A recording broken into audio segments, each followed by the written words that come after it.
Om Namo Bhagavate Vasudevaya. Om Shri Krishna Paramatmane Namaha. Shri Lakshmi Narayana Bhyam Namaha. Hello, everyone. This is Simon, and gosh, maybe I should turn on my video here and say hello, although it is very dark. Today I'm going to, well, yeah, maybe no video, huh? Just want to say hi, and I'm going to turn this thing off. Today I'm going to talk about kind of maybe a taboo topic that people kind of in the spiritual realms and in astrology and so forth shy away from, but that is sexual chemistry. Sexual chemistry, if you are a Family Guy person. The and the thing is, it's a taboo kind of topic, and yet it is one of the most important, and it's one of the things that takes up the most amount of time in the human experience. Meaning, you know, we dress a certain way, we buy a certain perfume, we go to you know, places where we can find an attractive and a compatible partner so we can have sexual chemistry. And so much time and money goes into it. And as everybody knows, you know, the first thing that went on the internet were porn sites, you know, and they made tons of money. And that's not an anomaly. It's because nature wants us to propagate the species, right? Nature herself wants us to come together. And it's astrology's job to help us find a partner, not just with whom we can propagate the species, but with whom we can find lasting, lifelong satisfaction, a satisfying, nurturing, wholesome experience of sexuality. So all of our hangups, all of our fantasies, all of our desires can be fulfilled, and the hangups can be minimized. So that's what I'm going to talk about today, guys. I'm passionate about this because in my time in seeing clients and in my own personal life, to be honest, I experienced so many such a variety of issues, from married couples having problems to single people having problems, and everything in between, that it really opened my eyes to how powerful and how unmet of a challenge this human sexuality can be. And given that my job is to serve and to help, I want to address this, and I want to teach you guys who are astrologers out there, or even if you're not in astrology, if you're just kind of curious about this, I'm going to teach you some methods that you can apply right now, today, to manifesting a better sexual experience for yourself and for your clients.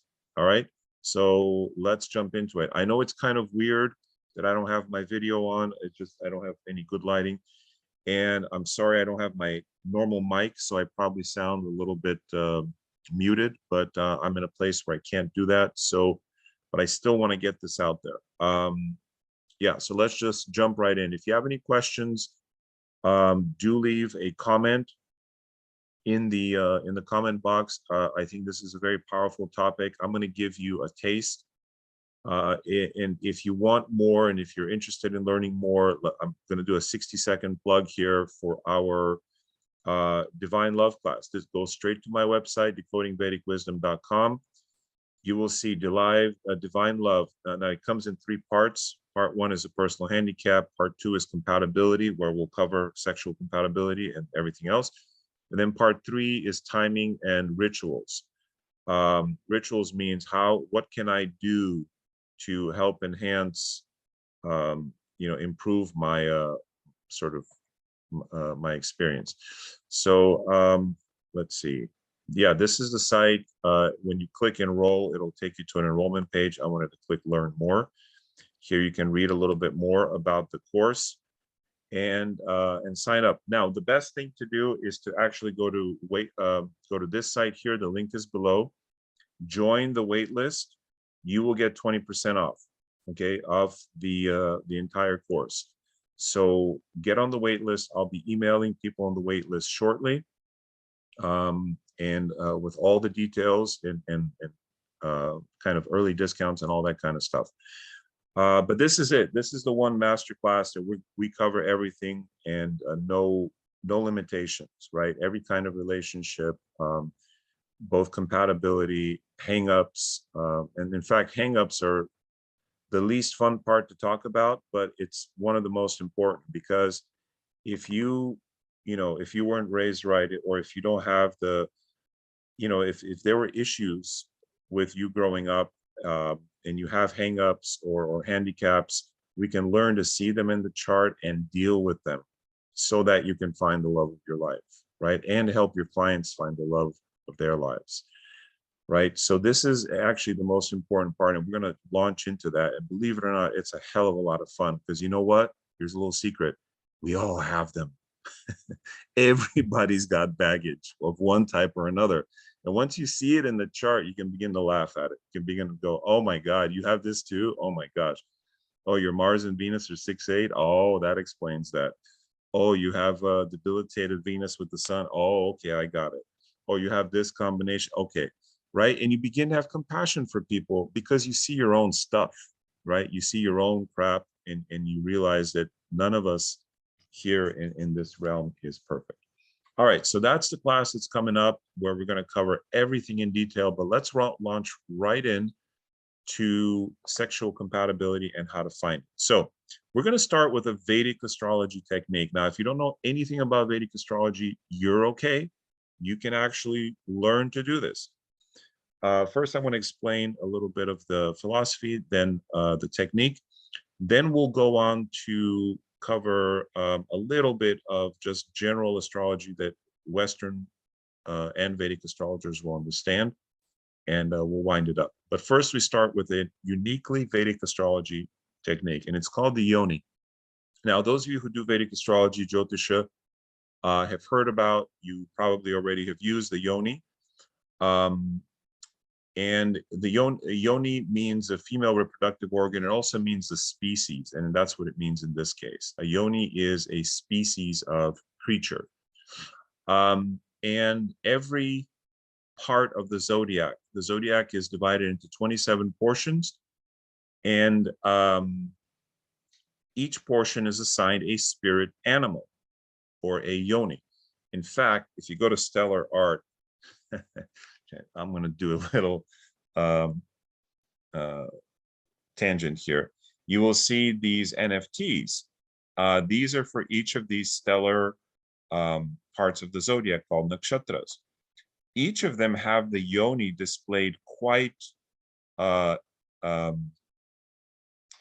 obviously here. In this case, for Rohini, the yoni is the snake, quite prominently. Let me go back to all the nakshatras. You can see, so the yoni for Ashwini is the horse. The yoni for Bharani is the elephant. The yoni for Kritika is the goat or a sheep. And it kind of fits the duality of this nakshatra. There is a sense of looking both directions, the world of the gods and the world of humankind. Kritika is such a kind of dichotomous nakshatra. And then there's Rohini. So the yoni figures strongly when it comes to sexual compatibility. And that's why we've put the yonis on NFTs. You can certainly get your NFT kind of as a remedy if just kind of by clicking here and ordering it, 50% goes to charity. All right, but back to this. So yes, so if you know what your yoni is, and how do you know what your yoni is? Well, you can go to this table, and if you're Ashwini Nakshatra, then your yoni is the horse. Okay, and it is the male horse. If you're Shatabisha, then your yoni is also the horse, but it is female. Okay, if you're Bharani or Bharani, you can say it both ways actually, then it is the elephant, and it's the male. If you're Revati, it's the female elephant, and so forth. Right? These tables abound. You can find them online. Now, what you will not find online is a few of the secrets. I titled this Secrets of Sexual Compatibility because I'm going to share with you secrets that I found through my practice and through research. research and reading texts and working with clients and seeing how this stuff works.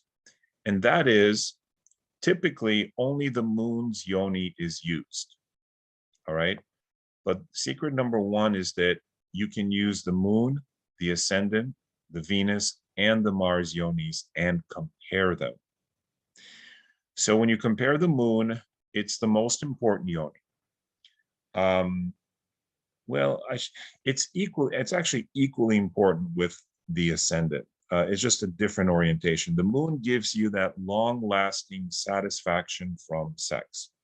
Like you can have it even once a month, but if your moon yonis line up and are compatible, it's so satisfying that you may not need to have sex anymore.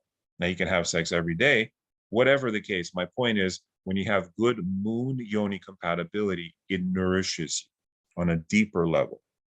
Okay. Similarly, if you don't have good moon yoni compatibility, if a couple doesn't have it, then you may have what's called great sex, right? Maybe your lugnas are aligned or Venuses are aligned, but there isn't that sense of deep satisfaction. Like it doesn't stick with you. You're still wanting something more. You know how when you have a good meal, like maybe oatmeal with some, I don't know, French toast or whatever, or a nice soup and, you know, vegetables, and you just feel really good afterwards. That's moon yoni compatibility. Versus just having potato chips and a Coke, right? It may taste good, right? It may taste good in your mouth, but the potato chips and Coke aren't going to nourish you on a deep level. So that's why the moon yoni is what's typically taken. The lugna or the ascendant yonis are the second most important. I think they're actually equally important because they imply physical satisfaction. So the moon implies emotional satisfaction, like your serotonin levels shoot up, your just your hormones feel good. The physical level is you feel good physically. You get that hormonal boost, but you also get it like your bodies match physically. You get each other, like there's a sense of mutual pleasure, right? There's a sense of matching perfectly on the physical level. That's also very important.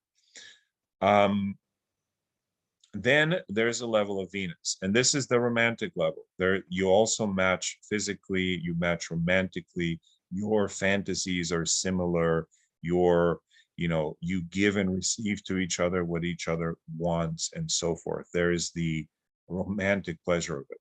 So your Venuses, if those yonis match, you will have that fantasy kind of ultimate romantic thing. Like you like to give roses and your partner gives you roses.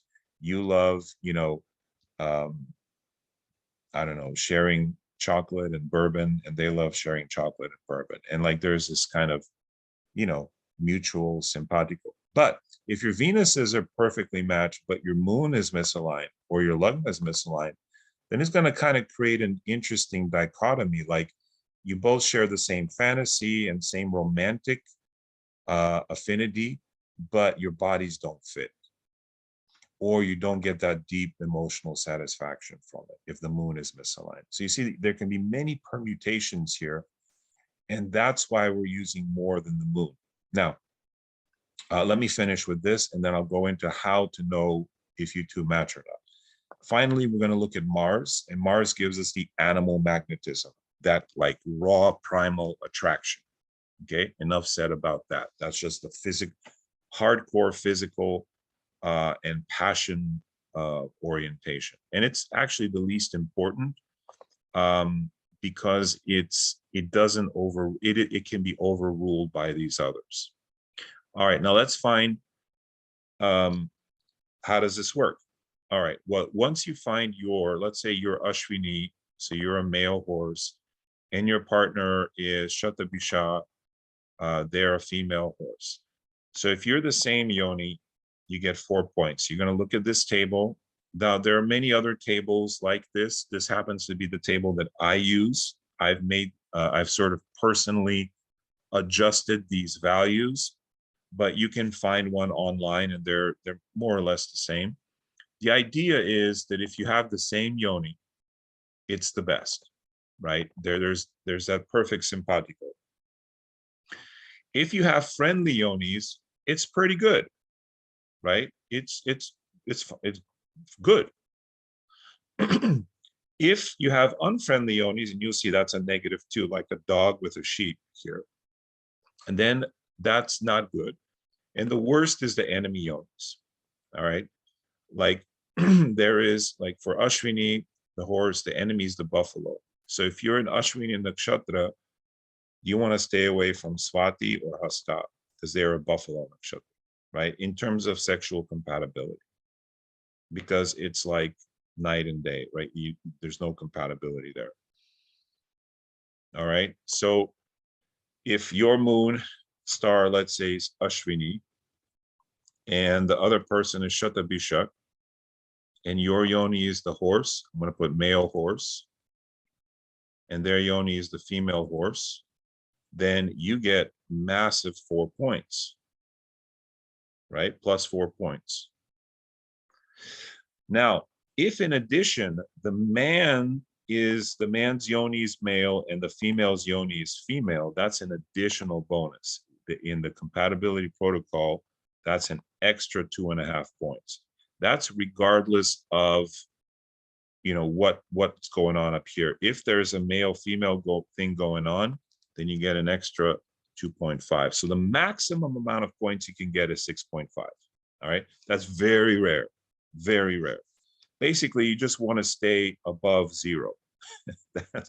If you're above 0, you're fine. Because let's face it, most of the time, most of the connections are going to be 0 or above. That's because nature wants us to procreate, ladies and gentlemen. Nature wants us to propagate the species. So, even if you're an elephant and you're with a horse, or if you're with a sheep, if you're with a snake or a dog or a cat or a rat, cow, you're going to have positive points.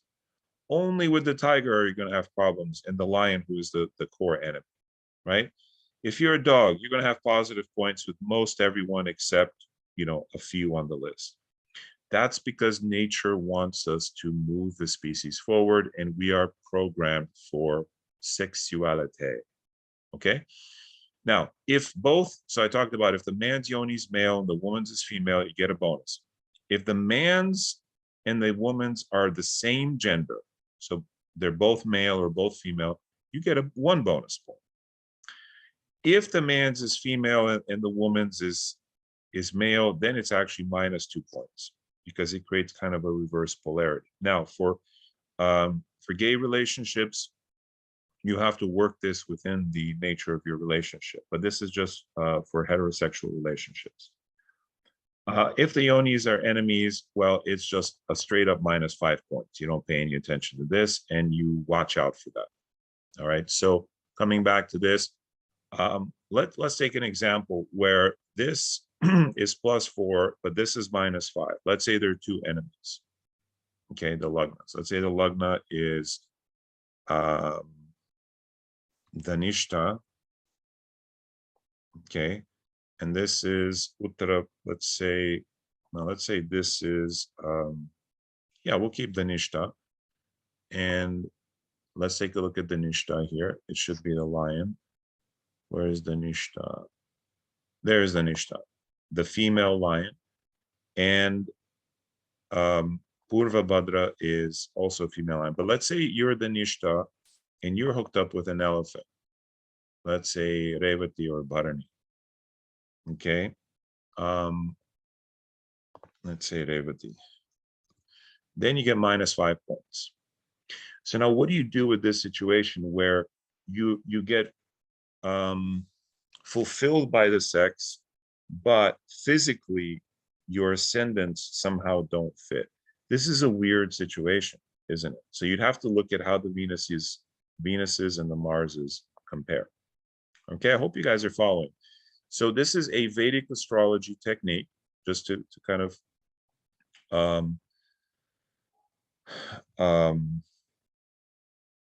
what do you call it? Resume, to go over it again. This is a Vedic astrology technique that assigns spirit animals to each of the 27 nakshatras, or Vedic asterisms. According to your spirit animal, you match a certain way with each of the other spirit animals in sexuality. This is mostly used for sex. And the secret that we're doing is we're applying it not only to the moon, which is where it's typically used, we're applying it also to the ascendants and the Venuses and the Marses. Okay, so then you get a more complete picture of the sexual compatibility. Now notice that no planets are involved here in terms of, we're not comparing your Venus to her Venus, his Mars to, you know, her moon, etc. I've talked about those combinations before. And if you have a Mars moon combo mutually between charts, that will also be very desirable for long-term compatibility, both sexual and romantic. But we're not talking about that here. This is strictly a type of sexual chemistry that is extrapolated from the yonis, the spirit animals of your moon, ascendant, Venus, and Mars stars, or nakshatras. Okay. To get the full thing, obviously, you know, you can go, you can actually go right now to decoding and decodingvedicwisdom.com and get the course that I already have recorded. So like I said, I'm going to be talking about this in full in our course. If you are a beginner, and if this seems kind of advanced to you, I strongly recommend getting the recorded class that I've already done, because the compatibility protocol, this divine love astrology, starts in March. This will only be for intermediate to advanced astrologers. Okay, I'm not going to be going over what a planet is, what a nakshatra is. We're going straight into the techniques, kind of like what I'm doing here today, right? Of course, we're going to explain the techniques, but you should already know what a lagna is, you know, what a nakshatra is, and so forth. If you don't, then again, I strongly recommend grabbing the compatibility protocol, elite horoscope matching. Okay, you can deduct the payment and apply it towards our divine love course, so you're not losing any money. So this $400 you can apply towards the masterclass, which is coming in March. Okay, so you have a month or two to prepare. This gives you all the techniques, the core connection, but it's focused on beginners. Okay, so if you're a beginner, go now, check this out, and then you can apply this tuition towards the class. All right, so let's get back to how to put this into practice.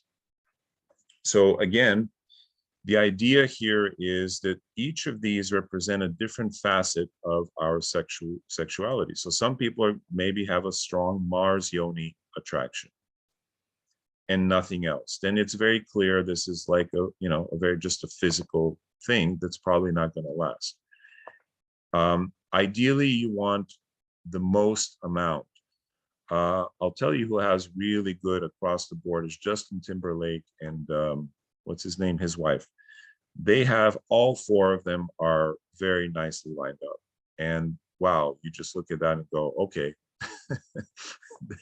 there's no reason for either of them to stray, except, you know, they live in Hollywood and they're in the music and entertainment business, but they're probably not going to find someone who fulfills them the way they fulfill each other. It's just not going to happen, because they have very strong across the board. You can do this and you can test your own relationships. You can test celebrity relationships. Try it out. Again, this is just the beginning, but it is a strong component of sexual compatibility.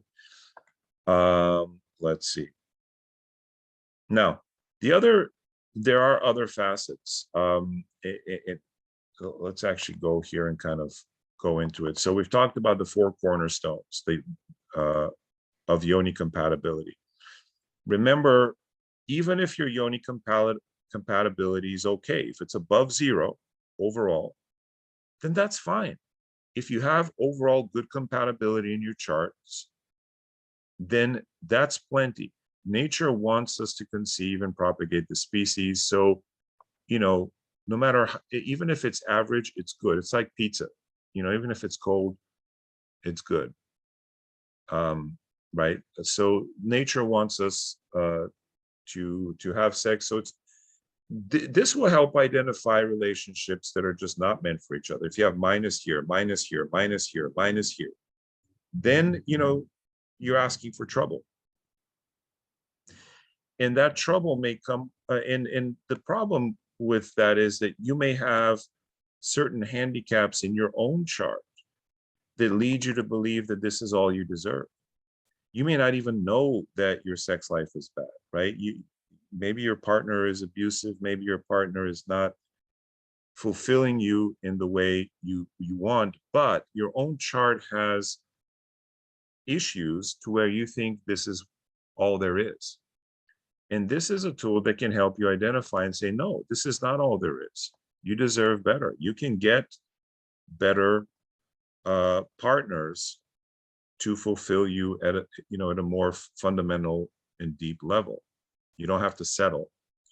So this helps us identify that. Yeah, so that's the one of the important points is, what are your strengths and weaknesses? Let's say you're very shy around the opposite sex. Well, the good thing is when you find someone with whom you are compatible, not just sexually, but on all levels, that compatibility will minimize your weaknesses and put a spotlight on your strengths. So you might be that nerdy guy or girl who has the hardest time talking to potential partners. But when you meet the right person and you get together, then that's it. You don't need to talk to other partners. You're done, right? You have great sexual compatibility. You're best friends. You can talk. You share interests. And of course, there's some things that you don't share because, then you just be you. It has to be a 70-30, kind of thing where 70% of the time you have similarity and 30% there's dissimilarity, so that there can be spice and flavor in the relationship. But so you found that someone, well, that will focus on the strengths, and then your weaknesses tend to kind of go away. So that's our goal, is to help you find that. So we talked about the 4 cornerstones, the good and the bad. It's going to be mostly good or average. The bad is rare, but when you do see it, make sure that you point it out to your clients. The next thing I want to talk about is when outer planets influence. I'm going to maybe devote an entire video to that, so I'm just going to touch on it here.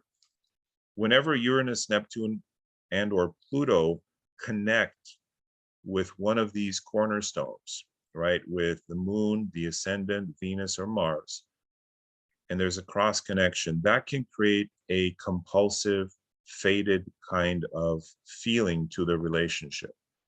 So let's say my Pluto is on your Venus. Wow. There's a sense of like, you're out of control. Like it's just fate. Or my Neptune is on, I don't know, your ascendant or your Venus. And there's a kind of a spell that is cast. And all of that can be highly sexual because it can, Neptune especially can, evoke fantasies.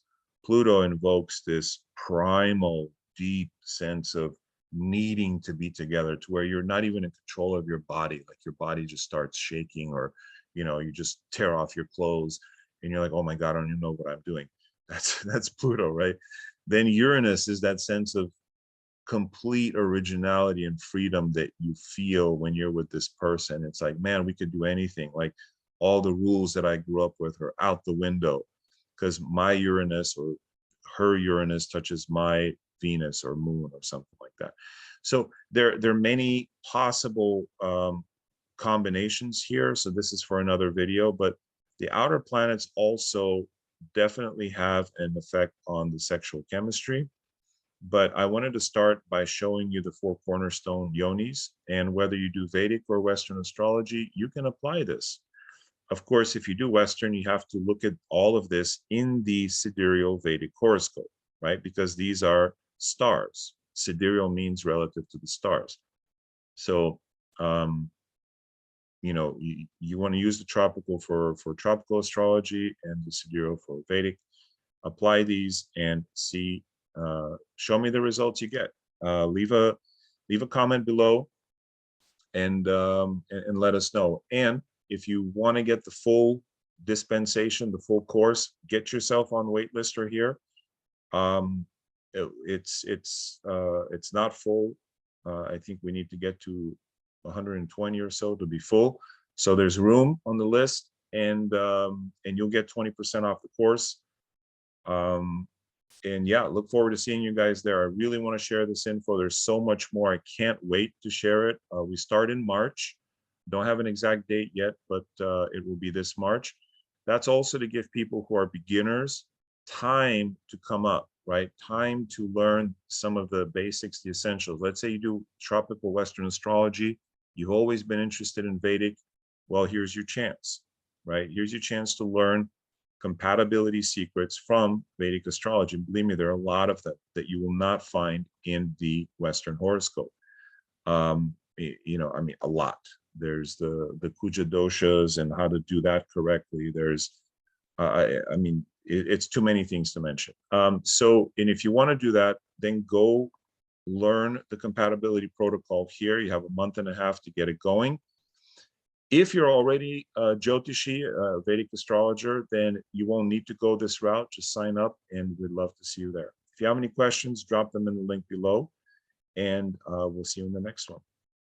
Namaste, everyone.